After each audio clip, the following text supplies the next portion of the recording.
So hello friends, welcome back to another new video. तो आप में से काफ़ी सारे स्टूडेंट्स ने महाडीबीटी का जो स्कॉलरशिप फॉर्म है वो फिल किया होगा। आप में से काफ़ी सारे स्टूडेंट्स को जो पैसे हैं वो भी आ गए होंगे, बट बहुत सारे स्टूडेंट ऐसे भी है जिन्हें अभी तक जो पैसे हैं वो नहीं आए हैं। एंड काफ़ी सारे स्टूडेंट्स ऐसे भी है जिन्हें ये वाला जो मैसेज है वो आया है जिसमें ये लिखा है, your application is approved but the payment can not be proceed due to this reason, UID never enable for DBT, kindly ignore if done.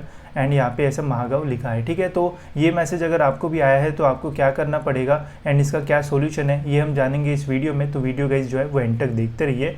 तो जिन भी स्टूडेंट्स को गाइज ये मैसेज आया है तो एक चीज़ आप जो है वो चेक कर लीजिए, जिससे आपको समझ में आएगा कि आपका जो यूआईडी है वो एक्टिवेटेड है या फिर डिसेबल्ड है, ताकि आपको पता चल जाए कि आपको पेमेंट आएगा या फिर नहीं।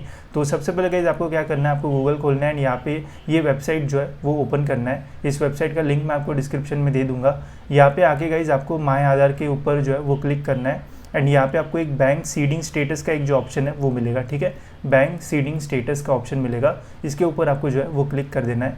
इसके ऊपर क्लिक करने के बाद गाइज आपको यहाँ पे काफ़ी सारे जो ऑप्शन है वो देखने को मिलेंगे आधार कार्ड से रिलेटेड। ठीक है, तो यहाँ पे आपको एक बैंक सीडिंग स्टेटस का जो ऑप्शन है वो मिलेगा, तो इसके ऊपर आपको जो है वो क्लिक करना है। इसके ऊपर क्लिक करके यहाँ पे आपको आपका जो आधार कार्ड का नंबर है, जो भी आपके स्कॉलरशिप फॉर्म के साथ लिंक्ड आधार कार्ड नंबर होगा, वो आधार कार्ड आपको नंबर यहाँ पे जो है वो डालना है। ये कैप्चा कोड डालना है। आपके आधार कार्ड के साथ जो भी मोबाइल नंबर रजिस्टर्ड होगा उस मोबाइल नंबर पे आपको एक जो ओटीपी है वो मिलेगा, वो ओटीपी यहाँ पे आपको डालना है एंड लॉगिन कर देना है। ठीक है, जैसे गाइज आप लॉगिन करोगे तो आपके सामने कुछ ऐसा इंटरफेस आएगा जिसमें आपको दिखेगा कि आपका जो बैंक सीडिंग स्टेटस है वो एक्टिवेटेड है या फिर नहीं है। ठीक है, तो यहाँ पे आपको चेक करना है। साथ ही में जो भी बैंक के साथ आपका ये एक्टिवेटेड होगा स्टेटस, उस बैंक का नाम भी आपको यहाँ पे जो है वो देखने को मिलेगा। तो जिन भी स्टूडेंट्स को ये वाला मैसेज आया है तो ये वाला मैसेज आने के बाद गाइज यहाँ पे आप एक बार वेबसाइट पे आके ये चेक कर लो। अगर आपका स्टेटस जो है वो एक्टिव है तो आपको टेंशन लेने की ज़रूरत नहीं है। अगर आपका ये जो स्टेटस है वो अनेबल्ड या फिर डिसेबल्ड है तो फिर गाइज आपको बैंक में जाके फिर से ये जो स्टेटस है वो एक्टिव करना पड़ेगा। ठीक है, अब क्लियरली इस मैसेज में लिखा है कि UID never enable for DBT, kindly ignore if done. ठीक है, तो अगर गाइज आपका एक्टिवेटेड है तो आप इस मैसेज को इग्नोर करो, आपको कोई प्रॉब्लम नहीं होगा, आपका पेमेंट जो है वो आ जाएगा। बट चेक करने के बाद अगर यहाँ पे डिसेबल्ड लिखा है तो फिर गाइज आपको प्रॉब्लम होगा, आपको बैंक में जाके जो है वो एक बार इसे जो है वो एक्टिवेट करना पड़ेगा। ठीक है, इसके अलावा और एक प्रॉब्लम हो सकता है जिसकी वजह से आपको ये जो मैसेज है वो आया होगा। अब जब आप इस वेबसाइट पे जाओगे तब आपको अगर ये स्टेटस जो है वो एक्टिव देखने को मिल रहा है तो बहुत बढ़िया बात, बट यहाँ पे बैंक अकाउंट का जो नाम है वो भी लिखा है। ठीक है, जैसे यहाँ पे यूनियन बैंक ऑफ इंडिया है जिसमें ये जो स्टेटस है वो एक्टिवेटेड है एंड मेरा जो स्कॉलरशिप का फॉर्म है उसमें मैंने जो बैंक डिटेल्स डाली है वो भी यूनियन बैंक की ही जो है वो डाली है। ठीक है, तो इसलिए मुझे स्कॉलरशिप जो है वो आ जाती है। ठीक है, बट काफ़ी सारे स्टूडेंट ऐसे होते हैं जिनके मल्टीपल बैंक अकाउंट होते हैं। अब सपोज फॉर एग्जांपल किसी का एक यूनियन बैंक में अकाउंट है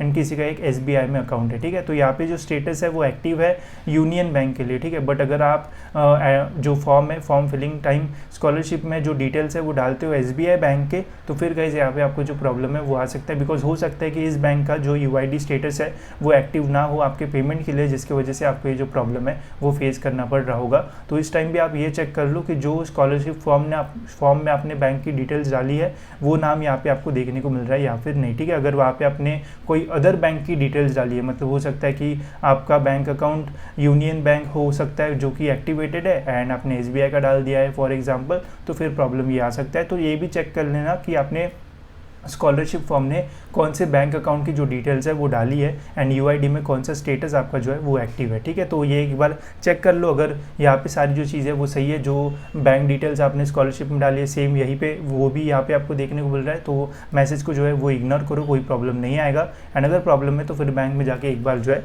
वो स्टेटस चेक करके उन्हें बोल देना एक्टिव करने के लिए। फिर 15-20 दिन वेट करो। अगर आपका तब भी जो है स्कॉलरशिप नहीं आता है तो फिर गाइज आप जो है वो क्वेरी रेज कर देना महाडीबीटी के ऑफिशियल वेबसाइट से, वो आपकी जो है वो हेल्प कर देंगे। मैंने आपको बता दिया कि कैसे जो है वो चेक करना है एंड इससे आपका जो प्रॉब्लम है वो सॉल्व हो जाएगा। एंड ये मैसेज जो है वो सभी को गया है, तो सभी का प्रॉब्लम नहीं है। जिनका प्रॉब्लम होगा वो चेक करके सही कर लेंगे, जिनका प्रॉब्लम नहीं है वो एक बार चेक कर लो, एक्टिव स्टेटस है तो इस मैसेज को जो है वो आप इग्नोर कर सकते हो। आपकी स्कॉलरशिप का जो पैसा है वो टाइम पे जो है वो आ जाएगा। एंड थोड़ा बहुत टाइम लगता है जनरली अमाउंट आने में, तो थोड़ा वेट आप कर सकते हो। अगर आपको लगता है कि बहुत ज़्यादा टाइम हो गया, अभी तक आपका अमाउंट नहीं आया, तो आप महाडीबीटी के ऑफिस ऑफिशियल वेबसाइट पे हेल्पलाइन नंबर्स पे जो है वो कांटेक्ट कर सकते हो, या फिर वहाँ पे क्वेरी रेज करने का, ग्रीवेंस रेज करने का ऑप्शन जो है वो भी रहता है, वो भी आप कर सकते हो। वहाँ से भी आपकी जो है वो हेल्प हो जाएगी, या फिर कॉलेज में बता सकते हो कि ये प्रॉब्लम आया है, तो कॉलेज भी आपकी जो है वो हेल्प कर देगा। ठीक है, इसके अलावा गाइस अगर आपको और कुछ पूछना होगा तो आप मुझे इंस्टाग्राम वगैरह पे जो है वो मैसेज कर सकते हो। मैं ज़रूर ट्राई करूँगा